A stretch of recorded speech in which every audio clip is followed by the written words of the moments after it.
Welcome to the 700 Club. After U.S. soldier Taylor Force was killed by a terrorist in Israel, his parents began a campaign to end the Palestinian government's policy known as pay to slay.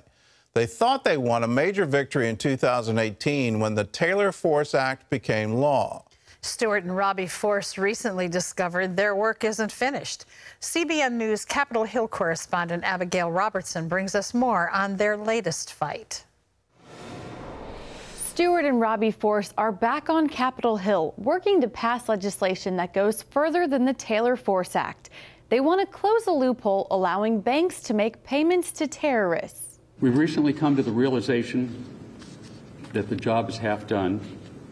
And the truth is the payments have continued, and those responsible have not been held accountable. After serving tours in both Afghanistan and Iraq, Force's son Taylor was stabbed to death by a Palestinian terrorist in 2016. The family of the Hamas terrorist who murdered Taylor, celebrated as a hero by Hamas, has been receiving martyr payments as a reward for his despicable act.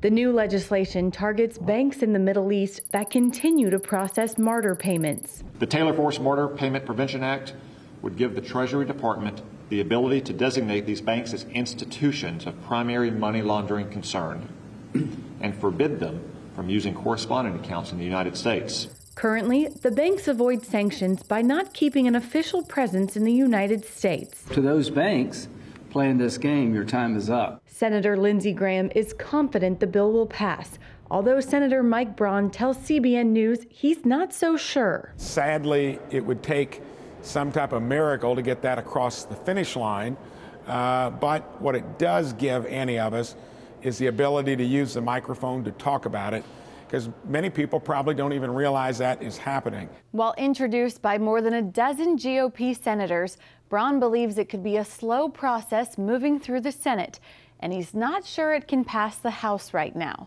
Reporting from Washington, Abigail Robertson, CBN News. This absolutely needs to pass. We need to have the ability to stop this kind of terrorist funding. In all the discussion of boycott, divestment, sanction, this is always left out.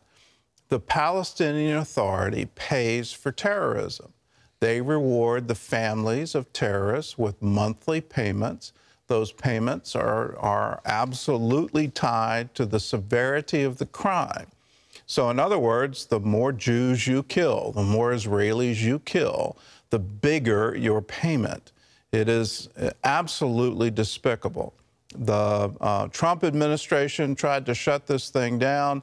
In 2018, the Taylor Force Act was passed. U.S. funds are not allowed to go to these payments, and that's one of the just horrors of it, that U.S. taxpayers were funding this. And so the funding to the Palestinian Authority was, you can't make these payments and expect the U.S. taxpayer to come in and support your budget. You can't expect UNRWA to come in and support your budget. And so the Trump administration moved very strongly to shut it all down. In the face of all that, the Palestinian Authority doubled down. They said, we're going to continue the payments. So now what can we do? Well, we can go after the banks that facilitate those payments. I can't believe the current administration wants to resume payments to the Palestinian Authority, wants to resume payments to UNRWA, wants to resume literally funding these terrorist acts. We have to stop it. Please encourage your congressman, your senator to pass this bill.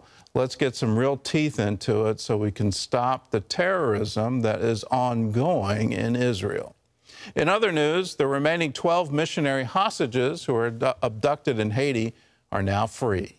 John Jessup has that story from our CBN News Bureau in Washington.